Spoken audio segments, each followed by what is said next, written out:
Start करते हैं। आज हमारा जो टॉपिक है वो है हमारा प्रोसेसेस के ऊपर। मैंने आपको ये यहाँ तक साइकिल तक समझा दिया था कि ठीक है, साइकिल कौन कौन से कैसे वर्किंग कैसे हो रही है सारी, ठीक है, टेम्परेचर एंट्रोपी पे क्या इफेक्ट पड़ रहा है, वो सारा मैंने डिस्कस किया था इस प्रोसेसेस में, जो हमने प्रोसेसेस डिस्कस की थी इस डायग्राम के थ्रू। ठीक है, पूरा साइकिल हमने डिस्कस किया था आपसे। उसके बाद इसमें क्या है कि अगर कोएफिशिएंट परफॉर्मेंस निकालनी हो, कोएफिशिएंट परफॉर्मेंस निकालनी हो, अब देखो कोएफिशिएंट परफॉर्मेंस का मैंने आपको बताया था फॉर्मूला होता है refrigeration effect upon work input. ये होता है, ये इसका फॉर्मूला होता है। ठीक है, तो इसमें क्या है कि जो कोएफिशिएंट परफॉर्मेंस है वो हमें पहले रेफ्रिजरेशन इफेक्ट रेफ्रिजरेटर की अलग निकालनी पड़ेगी और हीट पंप की अलग निकालनी पड़ेगी। ठीक है, अब रेफ्रिजरेटर की जब कोएफिशिएंट निकालेंगे तो हम क्या उसमें पता करेंगे कि कितनी हमारी हीट अब्सॉर्ब्ड हो रही है, कितनी हमारी हीट एब्जॉर्ब्ड हो रही है एट लो टेम्परेचर पे। ठीक है, वो होती है हमारी कोएफिशिएंट परफॉर्मेंस। हम निकालेंगे रेफ्रिजरेटर, और हीट पंप की निकालेंगे जब हमारी हीट रिजेक्टेड हो रही है एट हाई टेम्परेचर पे। कितनी हमारी हीट रिजेक्ट हो रही है हाई टेम्परेचर पे और कितनी हमारी हीट अब्सॉर्ब्ड हो रही है एट लो टेम्परेचर पे, ये अलग अलग है, अलग अलग इसकी कोएफिशिएंट परफॉर्मेंस निकालेंगे। ठीक है, तो इसके लिए हमें वर्क इनपुट भी निकालना पड़ेगा। ठीक है, वर्क इनपुट का फॉर्मूला क्या होता है, heat rejection minus heat absorbed. कितनी हमारी हीट रिजेक्ट हो रही है और माइनस कर देंगे हीट अब्सॉर्प्शन, तो T1 माइनस आ जाएगा T2। ठीक है, तो ये पूरा जैसे हमारा ये साइकिल था, यहाँ पे हमारा T1 ये वाला, ये हमारा क्या है T1 है, ये हमारा क्या T2 है। ठीक है, अब T1 में से जब T2 माइनस करेंगे तो वहां से हम क्या निकालेंगे, कितनी हमारी वर्क इनपुट आ रही है, जब हम दोनों में वो हम माइनस कर देंगे। ठीक है, तो ये हम आ जाएगी यहाँ पे हीट सॉरी वर्क इनपुट। ठीक है, हीट रिजेक्शन मतलब कि हीट कितने रिजेक्ट हो रही है T1 और कितनी हमारी हीट अब्सॉर्ब हो रही है T2, दोनों को माइनस कर देंगे तो वहां से हमारी निकल आएगी वर्क इनपुट। ठीक है, तो उसके बाद आता है नेक्स्ट हमारा कोएफिशिएंट परफॉर्मेंस ऑफ रेफ्रिजरेटर। ठीक है, कोएफिशिएंट परफॉर्मेंस ऑफ रेफ्रिजरेटर हमारा आता है, उसके बाद नेक्स्ट कॉन्सेप्ट है। ठीक है, तो अब कोएफिशिएंट परफॉर्मेंस हमें निकालना है, तो उसका फॉर्मूला क्या होता है मैंने बताया अभी, heat absorbed at a low temperature upon work input. कितनी हमारी हीट लो हो रही है, सॉरी कितनी हमारी हीट अब्सॉर्ब्ड हो रही है। ठीक है, अब कितनी हीट हमारी अब्सॉर्ब हो रही थी, कितने टेम्परेचर पे, T1 पे। कितने हमारे हीट अब्सॉर्ब हो रही थी लो टेम्परेचर पे, कितना था वो T1 था, तो हम लेंगे ऊपर T1। ठीक है, और हमारे नीचे वर्क इनपुट है, वर्क इनपुट का फॉर्मूला क्या है, ये T1 माइनस T2, दोनों का हम वैल्यू पुट कर देंगे।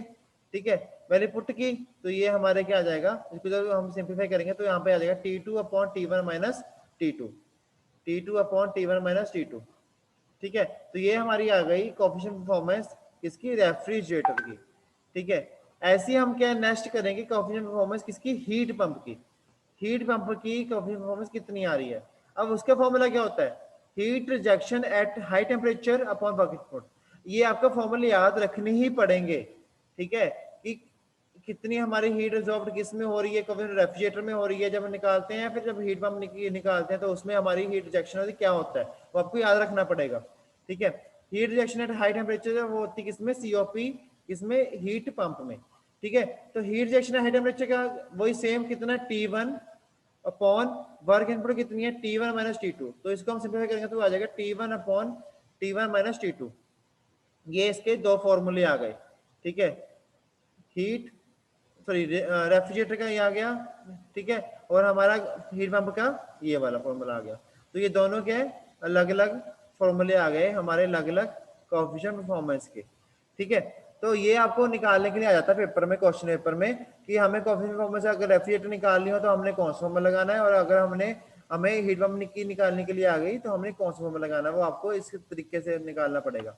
ठीक है, ये मैंने आपको बता दी कहाँ से आए, T2 कहाँ से आया, T1 कहाँ से आया, मैंने बताया अभी कि हीट रिजेक्शन का एट लो टेम्परेचर क्या होता है T1, सॉरी हाँ हीट T1। जब हमारी हीट एब्जॉर्प्शन की बात की जाए, हीट जब हमारी रिजेक्शन की बात हो रही है तो वहां पे टेम्परेचर क्या होएगा हमारा T1। जब हमारी हीट एब्जॉर्प्शन की बात होगी, जब हमारी हीट एब्जॉर्ब हो रही होगी तो वहां पे हम कौन सी लेंगे, T2। ठीक है, तो ये हमारा क्या है, वहां पे मतलब कि हाई टेम्परेचर है और ये हमारा क्या लो टेम्परेचर है। ठीक है, लोअर टेम्परेचर आपको मैंने ये साइकिल में पढ़ाया था उस दिन, ये पहले बता चुका हूँ वैसे आपको कि लो टेम्परेचर और हाई टेम्परेचर के बारे में, क्योंकि जो हमारा ऊपर वाला ये जब ये ठंडा होना शुरू हो जाएगा, कंडेंसर का काम क्या है, टेम्परेचर को लो करना, ठीक है। तो यहाँ पे क्या होगा, हमारा टेम्परेचर हाई होगा T2 पे, ठीक है, यहाँ पे टेम्परेचर हमारा हाई होगा और वहां पे हमारा टेम्परेचर लो होगा, ठीक है। तो ये हमारे क्या आ गए दोनों, इसके अलग अलग सेंस आ गए, जब हमारा टेम्परेचर लो है और टेम्परेचर हमारा जब हाई है, ये दोनों अलग अलग एरिया में अलग अलग काम होगा, ठीक है। तो उसके मुताबिक हमारी रेफ्रिजरेटर की कोफिशिएंट परफॉर्मेंस निकलेगी और उसके मुताबिक हमारी हीट पंप की कोफिशिएंट परफॉर्मेंस निकलेगी, ठीक है। तो ये था हमारा पूरा इसका डेरिवेशन। ये देखो अब Q2 क्या होता है हमारा, हीट एब्जॉर्ब्ड, ठीक है, इतना हमारा एफिशिएंट फैक्टर है ड्यूरिंग एवेपोरेशन। अब देखो जो हमारा मैंने बताया था आपको, कल भी बताया कि रेफ्रिजरेशन जो इफेक्ट होता है हमारा कब होता है, वो जब हमारी वेपोरेशन प्रोसेस होती है, लास्ट प्रोसेस में, जब हमारी लास्ट प्रोसेस होती है वेपोरेशन प्रोसेस, उसमें जब 4 to 1 साइकिल में जो लास्ट में हमारी क्या है, हीट बाहर निकलती है, ठीक है, रेफ्रिजरेशन इफेक्ट हो रहा है, उस टाइम हमारी कितनी हीट अब्जॉर्ब हो रही है क्या, वो देखना आपने, ठीक है। तो वो हमारा कौन सा प्रोसेस होता है, हमारा 4 to 1, ठीक है। तो ऐसे ही जब हम हीट रिजेक्शन की बात करेंगे, हीट रिजेक्शन जब होगी हमारी, वो उससे उल्टा है, वो तब होगी जब हमारी किसकी बात होगी, जब हमारे कंडेंसेशन की बात होगी, कंडेंसेशन प्रोसेस की जब बात होगी 2 to 3 प्रोसेस, ठीक है। जब हमारा उसको ठंडा होना शुरू हो जाता है थोड़ा बहुत, जब उसके टेम्परेचर प्रेशर क्या है हमारे हाई रहते हैं उसमें, और हमारी जो प्रेशर कांस्टेंट रहता है उसमें, और टेम्परेचर हमारा क्या है, हमारा हाई होता है उसमें, क्योंकि हमारा क्या है नीचे पहले कंप्रेशन होती है, कंप्रेशन में क्या है टेम्परेचर प्रेशर दोनों हाई होते हैं, तो उसमें जाके हमारा आइसोबारिक हीट रिएक्शन प्रोसेस होता है उसमें, ठीक है। उसमें हमारे क्या है, उसमें टेम्परेचर सॉरी एंट्रोपी जो है वो लो होती है, टेम्परेचर हमारा मतलब कि कांस्टेंट होता है, और उसमें प्रेशर हमारा क्या होता है, सॉरी टेम्परेचर हमारा मिनिमम होता है और प्रेशर क्या होता है हमारा कांस्टेंट होता है। तो ये हमारे उसके प्रोसेस है, किसके, अपना कंडेंसेशन के। सारा प्रोसेस आपको मैं दोबारा से नहीं कराने वाला, ये आप मैंने आपको सारा करवा दिया ये, ठीक है। कंप्रेसर के बाद कंडेंसर लगा हुआ था जब हॉट एयर बाहर फेंक रहा था, ठीक है। तो ये सारा पूरा प्रोसेस था हमारा जो हमने डिस्कस किया था लास्ट लेक्चर में, ठीक है। तो वहां से ये हमारे डेरिवेशन निकल के आया, मैथमेटिकल पर वहां से निकल के आया। अब देखो इन्होंने लिखा हो कि the cycle consist of 2 isothermals and 2 adiabatic and obviously is a reversible cycle। कहता है कि इसमें 2 आइसोथर्मल प्रोसेस होते हैं और 2 हमारे कौन से हो रहे हैं इसमें, आइडियाबैटिक, जिसको हम आइसेंट्रोपिक भी कह देते हैं, ठीक है। पजल ही होना आपने, आइडियाबैटिक क्या कहते हैं उसमें, आइडियाबैटिक क्यों आ गया इसमें। मैंने आपको कहा था कि आइडियाबैटिक भी हम यूज कर सकते हैं टर्म, और हमारी आइसोथर्मल फिर आइसेंट्रोपिक हीट रिजेक्शन या हीट एब्जॉर्प्शन टर्म भी हम यूज कर सकते हैं, इसमें पजल नहीं होना। एक हमारी कौन सी होगी, आइसोथर्मल्स, जिसमें हमारे टेम्परेचर वगैरह कांस्टेंट रहेंगे। अब यहाँ पे टीएच डायग्राम की बात हो रही है, तो यहाँ पे टेम्परेचर हमारा कांस्टेंट होना चाहिए। जब हमारा आइसोबारिक जब आएगी जब हमारा प्रेशर कांस्टेंट होगा, ठीक है। या तो आपको पता ही है, ठीक है, पढ़ के आ चुके हैं आइसोबारिक क्या होता है, आइसेंट्रोपिक क्या होता है, थर्मल क्या होता है, आइसोकोरिक क्या होता है, ये सारे आपको पता होने चाहिए प्रोसेसेस, ये सारे हमारे थर्मोडायनामिक प्रोसेसेस हैं, ठीक है। तो उसके बाद हमारे इसके कुछ नोट है, इन्होंने बताया है कि हमें किन चीजों का ध्यान रखना चाहिए, ठीक है, जब हमारा ये प्रोसेस हो रहा हो। तो सबसे पहले आता है हमारा, the values of COP decreases with increased temperature difference. कहता है जो वैल्यू है इसकी सीओपी की वो डिक्रीज हो जाएगी जब तक हमारे टेम्परेचर, इसका जो टेम्परेचर डिफरेंस है वो इंक्रीज होता रहेगा, जब तक ये हमारी जो इसकी वैल्यू है सीओपी की वो डिक्रीज हो जाएगी, ठीक है। इसमें क्या होगा, तो सीओपी की वैल्यू डिक्रीज होगी जब हमारा टेम्परेचर डिफरेंस क्या होगा, इंक्रीज होगा, बस ये याद रखना आपने, ठीक है। तो also CAP tends to infinity sorry as T2 approaches T1। जब हमारा सीओपी क्या होएगा, इंफिनिटी पे आएगा, तो हमारा वो अप्रोच कर जाएगा T2 से T1 तक, ठीक है। अब देखो इस साइकिल में भी ऐसे ही हो रहा है, T2 से हमारा T1 की तरफ जा रहा है। ये जब हमारा जितनी हमारी हीट ऑब्जॉर्ब होती रहेगी और उसके मुताबिक हमारा आगे ऑब्जॉर्ब होगा, और ये हमारा आगे क्या है, हमारी टेम्परेचर भी ऑब्जॉर्ब कर लेगा, और उसके बाद क्या है कि हमारा टेम्परेचर कम हो जाएगा, ठीक है, T2 से T1 तक। उसके बाद this aspect suggests that the temperature of refrigerant should not be at a lower temperature than is necessary। कहता है कि जब हमारा एस्पेक्ट क्लियर हो तो वहां तक हमारा जो इसका टेम्परेचर है वो हमारा लो नहीं होना चाहिए, उसका टेम्परेचर हमारा लोअर नहीं होना चाहिए। जब वो हो जाएगा, प्रोसेस पूरा हो जाएगा हमारा, लास्ट में आके ठंडा करने के लिए, वहां पे तो हमारा टेम्परेचर लो होगा ही होगा बाद में, तो उससे पहले हमारा लो नहीं होना चाहिए, तो हाई टेम्परेचर होना चाहिए। तो ये हमारा क्या है, इसका पहला पॉइंट ये कह रहा है। सेकंड कह रहा है कि द कार्नोट रेफ्रिजरेशन सिस्टम, ठीक है। अब देखो कार्नोट साइकिल भी हमारा सेम ऐसे ही था जो हमारा ये वेपर में साइकिल है, ठीक है, उसको हम रिवर्सिबल प्रोसेस भी कह देते हैं। As such no refrigerator can have a COP greater than that, उसमें भी क्या था भाई, जो सीओपी थी रेफ्रिजरेटर की ग्रेटर नहीं थी दूसरे से, ठीक है।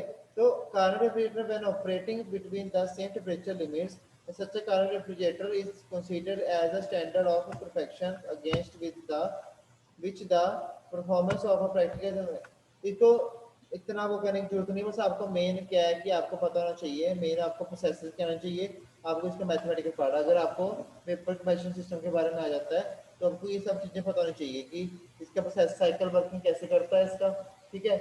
और इसका जो ये अपना पूरा साइकिल का प्रोसेस है, कौन सा कहाँ पे हमारा रेफ्रिजरेंट जा रहा है, कहाँ पे हमारा सबसे पहले हमारा जी कहाँ पे जा रहा है वेपोरेटर, वेपोरेटर के बाद कहाँ जा रहा है कंप्रेसर में, कंप्रेसर के बाद कंडेंसर में, कंडेंसर के बाद एक्सपेंशन वाल्व में, फिर हमारा वेपोरेटर में, सारा प्रोसेस ये से चलता रहता है। ये मैंने आपको बताया था कि जब हमारा पीछे से आता है रेफ्रिजरेंट, वो लिक्विड प्लस वाटर वेपर की फॉर्म में होता है, ठीक है, लिक्विड प्लस वेपर की फॉर्म में होता है। जब वो हमारा वेपोरेटर में जाता है तो वो हमारा ओनली वेपर की फॉर्म में रह जाता है, लिक्विड हमारा उसमें से वो बाहर निकाल देता है, ठीक है, ठंडी हवा के कारण, कोल्ड एयर की जैसे, ठीक है।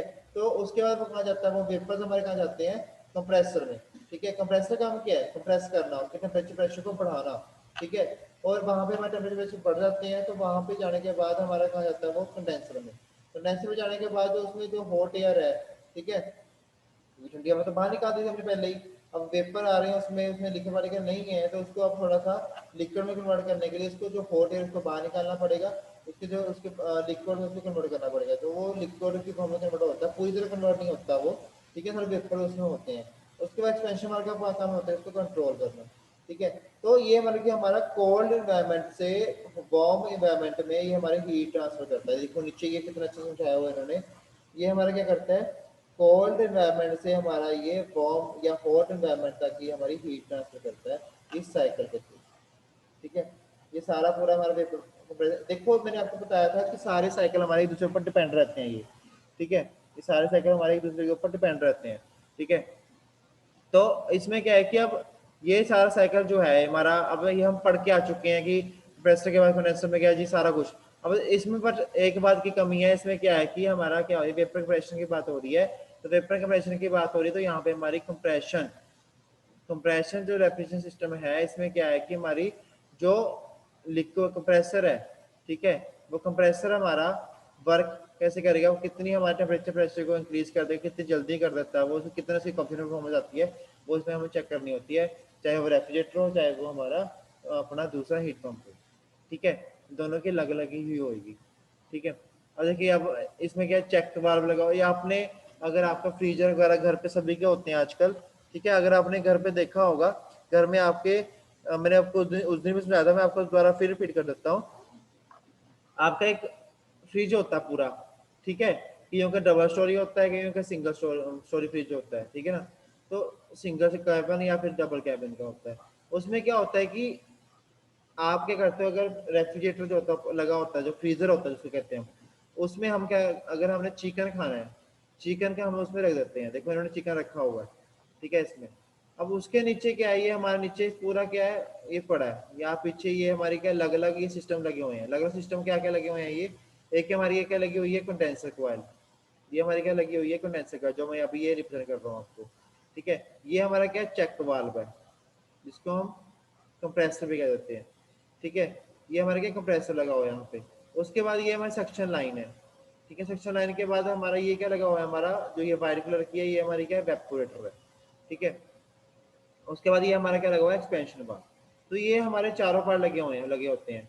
अब देखो जब हमने उसको गर्म, पहले क्या होता है हमारा चिकन पीस रखेंगे हम, वो हमारे रूम टेम्परेचर के मुताबिक होगा बाहर, ठीक है, जितना भी टेम्परेचर होगा उसके मुताबिक होगा, जो हम दुकान से लाए होंगे उसको, ठीक है, जैसे भी होगा वो हम वैसे ही होगा, वो रूम अपने टेम्परेचर के मुताबिक जो हमारे हाउस का है, रूम का टेम्परेचर होगा, ठीक है।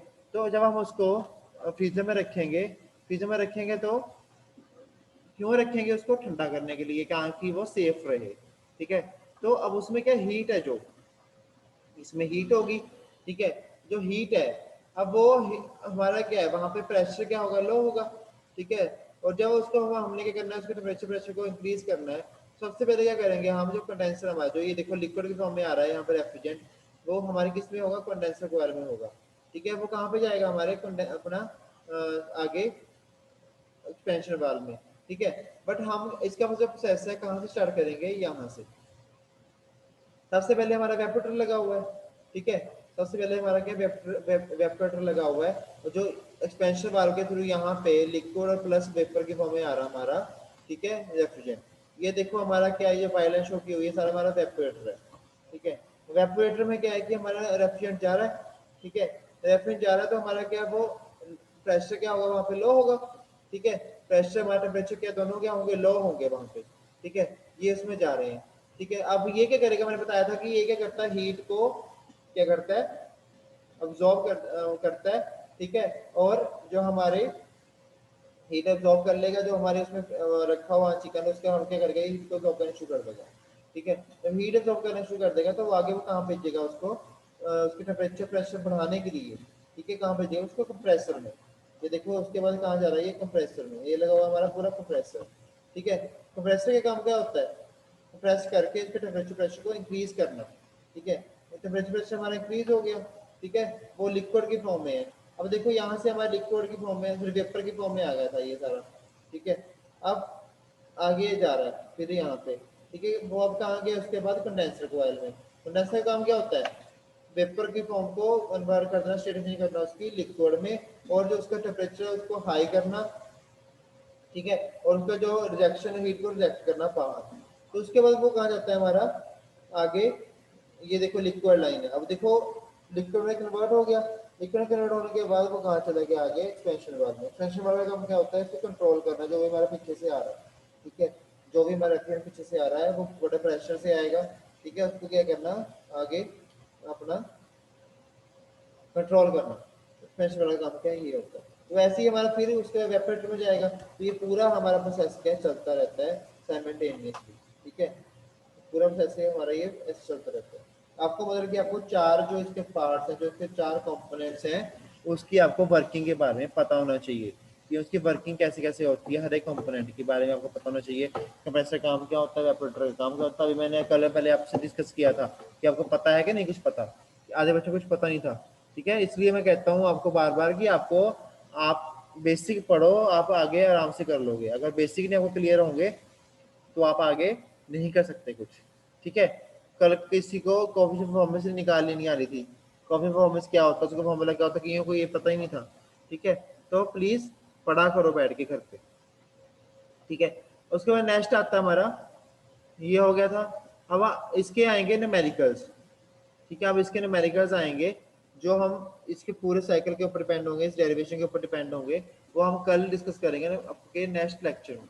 ठीक है, आज आपका मैंने यही आपको मैथमेटिकल पार्ट करवाना था इसका। ठीक है, जैसे मैंने करवा दिया, तो मैंने इसका सारा थ्योरी वाला पार्ट मैंने वेपर कंप्रेशन सिस्टम रेफ्रिजरेशन का आपको सारा कवर करवा दिया है आज। इसके टीआई डायग्राम भी करवा दिया मैंने, इसके प्रोसेस से करवा दी, इसकी वर्किंग बता दी मैंने आपको सारी, इसकी सारी सीओपी कैसे निकाली वो बता दिया। इसका न्यूमेरिकल पार्ट रह गया है, वो कल को स्टार्ट करेंगे। ठीक है, आपके सिलेबस में I think compound vapour compression cycle भी है, वो भी करेंगे हम।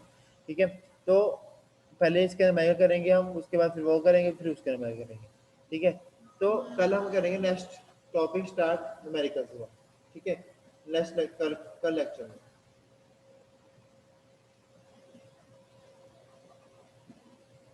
जी सर, रिकॉर्डिंग बंद कीजिए आप।